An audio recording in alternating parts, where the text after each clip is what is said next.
Hi friends, chicken திக்கிடி எப்படி செய்கிறதுன்னு பார்க்கலாமா? ஒரு பேன் ஹீட் பண்ணிவிட்டு அதில் நமக்கு தேவையான அளவுக்கு கீ சேர்த்துக்கலாம். நான் இன்றைக்கி 1/2 kg பச்சரிசி மாவு பேக்கெட் எடுத்திருக்கேன். கடையில் தான் வாங்கியிருக்கேன், வீட்டு மாவில். அதில் 1/2 ஸ்பூன் ஆஃப் சால்ட்டும் ஒரு பிஞ்ச் ஆஃப் சோடா மாவு போட்டால் கொஞ்சம் சாஃப்டாக இருக்கும். அதுக்காக தான். இந்த மாதிரி நல்லா வறுத்துக்கோங்க, கை பொறுக்கிற அளவுக்கு. சைட் பை சைடில் நான் ஹாட் வாட்டர் வச்சுருக்கேன். நம்ம ரெண்டும் எடுத்து மிக்ஸ் பண்ணால் கரெக்டாக இருக்கும். மாவு சூடாக இருக்கணும், அதுக்காக தான். நான் ரெண்டுமே மிக்ஸ் பண்ணிக்கலாம். இந்த மாதிரி கொஞ்சம் தெரிக்கும், பார்த்து பத்திரமா செஞ்சுக்கோங்க. இந்த மாதிரி நல்லா நம்ம கரண்டிலேயே போட்டு நல்லா பிசைஞ்சிக்கலாம். நம்ம கையில் எடுத்து நம்ம அது ரோல் பண்ணும்போது ஒரு ரவுண்ட் ஷேப்க்கு வரணும். அப்போ தான் நம்ம அந்த இது பண்ணும்போது உடையாமல் வரும். அதுக்காக தான் இந்த மாதிரி பண்ணி எடுத்துக்கலாம். 2 minutes அப்படியே இருக்கட்டும். அதுக்கப்புறம் எடுத்து இப்போ நான் இதில் காமிச்சிருக்கேன் இல்லையா, ஒருத்தவங்களுக்கு ஒரு ஷேப் பிடிக்கும். ஒருத்தவங்க ரவுண்ட் ஷேப்பில் போடுவாங்க. நம்ம இன்றைக்கி இந்த மாதிரி தான் போட போகிறோம். இது எனக்கு செய்யறதுக்கு ஒரு 15 to 20 minutes ஆச்சு. இதோ இந்த 2 பிளேட்ஸ் தான் செஞ்சு வச்சுருக்கோம். இப்போ இன்றைக்கி சிக்கன் போன்லெஸ் எடுத்திருக்கேன், 1/2 kg. அதை வச்சு தான் நம்ம இதை செய்ய போகிறோம். ஒருத்தவங்க மட்டன் கீமாவில் செய்வாங்க. அதை விட நம்ம சிக்கன் போட்டு செஞ்சோன்னா இன்னும் டேஸ்ட் கொஞ்சம் நல்லாயிருக்கும். அதுக்காக தான் சிக்கன் போன்லெஸ்ஸில் செஞ்சால் இன்னும் டேஸ்ட் இருக்கும், பசங்க சாப்பிட்றதுனால. நம்ம இதில் கொஞ்சமாக மஞ்சத்தூள், 1/2 ஸ்பூன் சால்ட் போட்டு நல்லா பிணைஞ்சு கழுவணுன்னா ஸ்மெல் தெரியாது. அதுக்காக தான். இப்போ என்னென்ன இன்க்ரீடியன்ட்ஸ் பார்த்துப்போம் வாங்க. ஆயில், ஒரு கிளாஸ் ஆஃப் ஆயில் எடுத்திருக்கேன், சின்ன கிளாஸ் தான். 4 வெங்காயம், 3 தக்காளி, 5 பச்சை மிளகாய், ஒரு சின்ன கப் ஆஃப் கர்ட், தேங்காய் அரைச்சி வச்ச பேஸ்ட்டு, இஞ்சி பூண்டு பேஸ்ட்டு, சிக்கன் நம்ம கழுவி வச்சது. இதில் புதினாவும் கொத்தமல்லி ரெண்டுமே ஒரு கை எடுத்து வச்சுருக்கேன். ஓகேங்களா? இதுதான் தேவையான இன்க்ரீடியன்ட்ஸ். நம்ம இப்போ எப்படி செய்யுதுன்னு பார்க்கலாம். இந்தமாரி ஒரு சத்தல் எடுத்துக்கோங்க. கொஞ்சம் நீட்டு வாக்குலேயும் அகலமாகவும் இருந்தால் நம்ம செய்யும்போது அது கரையாது, கொஞ்சம் நல்லா வேக ஈஸியாக இருக்கும். அதுக்காக தான். இந்த கிளாஸில் 2 கப் ஆஃப் ஆயில் நம்ம எடுத்துக்கலாம். இந்த ஒரு கிளாஸு, இன்னும் ஒரு கிளாஸ் நம்ம போட்டுக்கலாம். இதில் கொஞ்சம் ஆயில் எக்ஸ்ட்ரா இருந்தால் நல்லாயிருக்கும். அதுக்காக தான், வேறு ஒன்றும் இல்லை. இப்போ இந்த ஆயில் நல்லா ஹீட் ஆகட்டும். நான் இன்றைக்கி ஒரு 5 கிராம்பு, 5 ஏலக்காய், ஒரு 4 பட்டை அந்த மாதிரி தான் எடுத்திருக்கேன், சின்ன சின்னதாக. இதை நல்லா வெடிக்கட்டும். அதுக்கப்புறம் நம்ம 4 வெங்காயம் கட் பண்ணியிருக்கோம் இல்லையா, நீட்டு வாக்கில், அதை எடுத்து போட்டுக்கலாம்.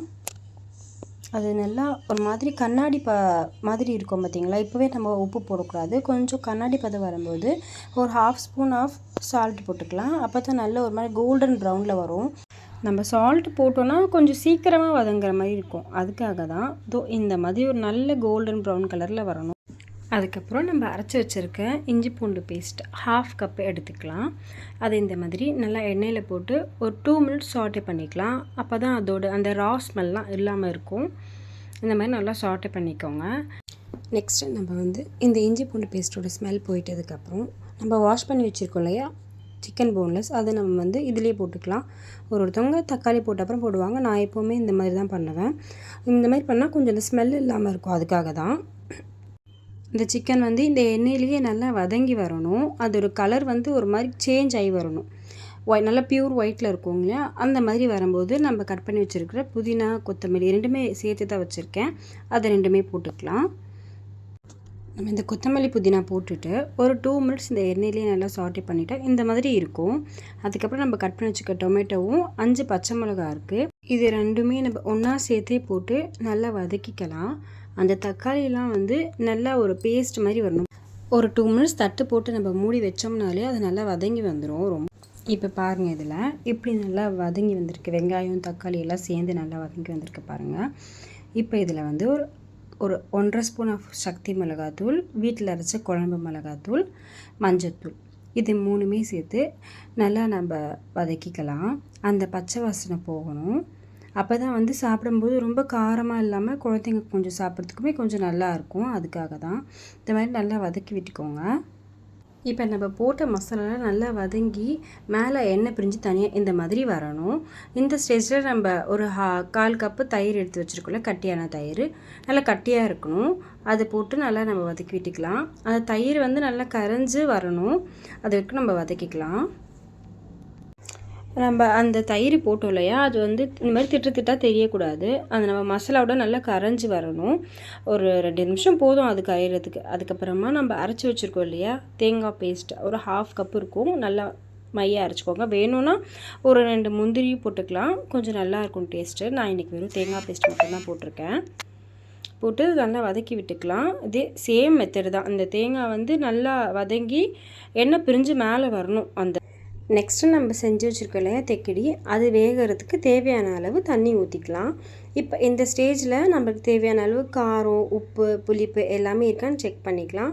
மூடி ஒரு 2 மினிட்ஸ் வைக்கலாம். அதுக்கப்புறம் நல்லா கொதிச்சது இந்த மாதிரி நல்லா கொதிக்கணும். இந்த மாதிரி கொதிக்கிற ஸ்டேஜில் நான் 2 பேட்சாக எடுத்து வச்சுருக்கேன் இல்லையா, ஒரு பிளேட்டு 2 பிளேட்டு, அதில் ஒரு பிளேட் மட்டும் நம்ம ஃபஸ்ட்டு போட்டுடணும். போட்டு இந்த மாதிரி மேலே வரணும். நல்லா மிதந்து வரும்போது நான் செஞ்சு வச்சுருக்கேன் இன்னொரு பிளேட் இருக்கு இல்லையா, அது நம்ம அதுக்கப்புறமா போடணும். ஏன்னா ரெண்டும் ஒரே டைமில் போட்டால் ரெண்டும் வேகாமல் ஒரு மாதிரி குழஞ்சி போயிடும். அதுக்காக நம்ம 2 பேட்சாக வச்சுட்டு ஃபஸ்ட்டு ஒரு பிளேட் போட்டு வெந்ததுக்கப்புறம் நெக்ஸ்ட்டு இன்னொரு பிளேட் போட்டுக்கலாம். இதுதான் மெத்தட். இந்த மாதிரி செஞ்சால் கரெக்டாக வரும், உடையாமல்.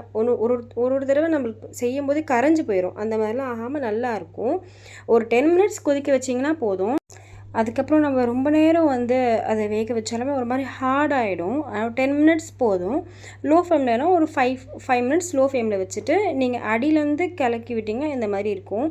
நம்ம ரொம்ப கிளக்கலன்னா உடஞ்சிரும், ஏன்னா ரொம்ப சாஃப்டாக இருக்கும். அதுக்காக தான் இந்த மாதிரி 2 தடவை மேலே கீழே பிரட்டி விட்டிங்கன்னா போதும். இது 10 மினிட்ஸில் வெந்துடும். ரொம்ப நேரம் வேக வைக்க வேண்டாம். அதுக்கப்புறம் செஞ்ச உடனே இந்த மாதிரி தண்ணியாக இருக்க மாதிரி தான் இருக்கும். நீங்கள் ஆற வச்சுட்டு ஒரு 1/2 அன் ஹவர் கழித்து எடுத்திங்கன்னா நல்லா கட்டியாக இருக்கும். இப்போ நான் காமிச்சிருக்கேன் பாருங்கள், அந்த மாதிரி. கண்டிப்பாக இதை வீட்டில் கிட்ஸுக்கு செஞ்சு கொடுங்க, ரொம்ப லைக் பண்ணி சாப்பிடுவாங்க. என்னோடய கிட்ஸ்லாம் அன்றைக்கி ரொம்ப லைக் பண்ணி சாப்பிட்டாங்க.